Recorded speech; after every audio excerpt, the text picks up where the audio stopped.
एक गांव में हरि नारायण नाम का एक युवक रहता था। हरि नारायण भगवान विष्णु का सच्चा भक्त था और हर समय उनका स्मरण करता रहता था। उसका छोटा सा परिवार था और जीवन सुख आनंद में बीत रहा था।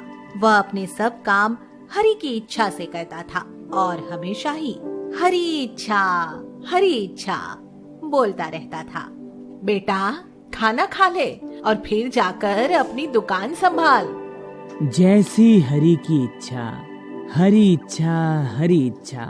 लाओ माँ, दे दो खाना। हरि नारायण की गांव के चौक में दूध दही बेचने की छोटी सी दुकान थी। वह हर रोज दुकान पर जाने से पहले मंदिर में जाकर भगवान विष्णु के चरणों में माथा टेकता और फूल अर्पित करता था। फिर दुकान पर पहुंचकर भी उन्हें हाथ जोड़कर प्रणाम करने के बाद ही काम शुरू करता था। जय श्री हरि। हे प्रभु, हमेशा हमारे साथ रहना। उसका स्वभाव सरल था और जब भी कोई ग्राहक दुकान पर दूध दही लेने आता था तो वह किसी से भी मोल भाव की बात नहीं करता था।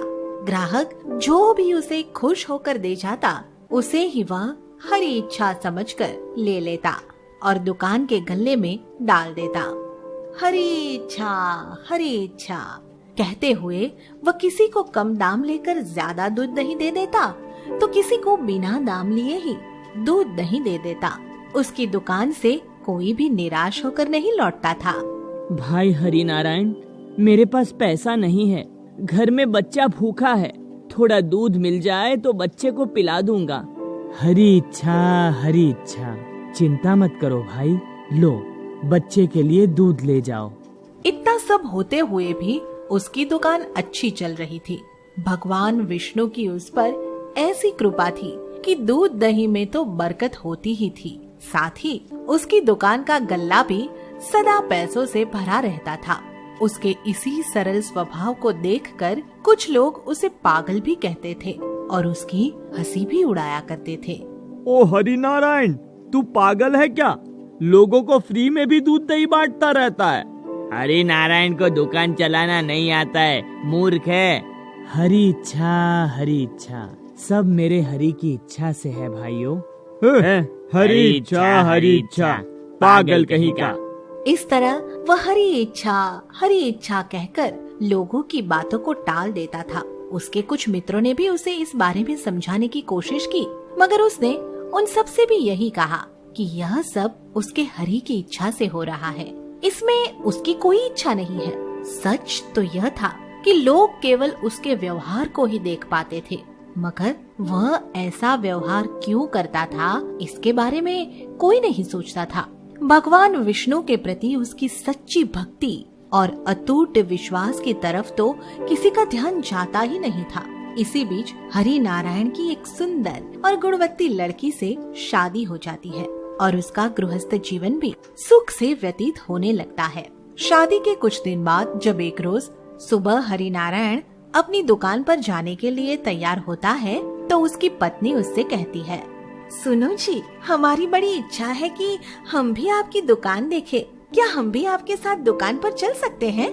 हरि इच्छा, जैसी हरि की इच्छा, आप भी हमारे साथ चल सकती हैं। हरि नारायण पत्नी को लेकर दुकान पर आ जाता है और हरि इच्छा बोलते हुए ग्राहकों को दूध दही देने लगता है। दुकान में बैठे बैठे हरि नारायण की पत्नी देखती है कि कोई तो उसे दूध दही का कम दाम दे जाता है और किसी को वह कम दाम पे ज्यादा दूध दही दे देता है। इतना ही नहीं, वह तो बिना दाम लिए भी दूध दही दे देता है। यह सब देखकर उसकी पत्नी सोचने लगी कि मेरा पति तो बहुत भोला है और उसे तो दुकान चलानी ही नहीं आती। अगर उनकी जगह दुकान को मैं चलाऊं तो अच्छी कमाई हो सकती है। यही सोचकर उसने अपने पति से कहा, सुनो जी, आप तो बहुत भोले हैं, आपको दुकान से लाभ कमाना बिल्कुल भी नहीं आता है, इसलिए मैं चाहती हूँ कि कल से दुकान का काम मैं संभाल लूँ। हरि नारायण ने पत्नी का जरा भी विरोध नहीं किया और इस बात के लिए भी तुरंत राजी हो गया। हरि इच्छा, जैसी हरि की इच्छा, कल से दुकान आप संभाल लीजिए। इस तरह हरी इच्छा बोलते हुए हरि नारायण ने दुकान को पत्नी के हाथों में सौंप दिया। उसकी पत्नी ने पूरी बुद्धि से दुकान चलाई, सही दाम में दूध दही बेचा और बिना दाम के किसी को भी दूध दही नहीं दिया। उसने दुकान का काम बढ़ाने के लिए दुकान पर 2 नौकर भी रख लिए, मगर फिर भी कोई फायदा नहीं हुआ। दुकान पर ग्राहकों की संख्या बढ़ने के बजाय घटने लगी और दुकान में रखा दूध दही बिक नहीं पाता तो खराब हो जाता। इसी कारण कुछ ही दिनों में बहुत घाटा हो गया और दुकान बंद करने की नौबत आ गई। सुनो जी, दुकान तो घाटे में चली गई, अब आप ही कुछ कीजिए, नहीं तो दुकान बंद करनी पड़ सकती है। जैसी हरि की इच्छा, हरि इच्छा, हरि इच्छा।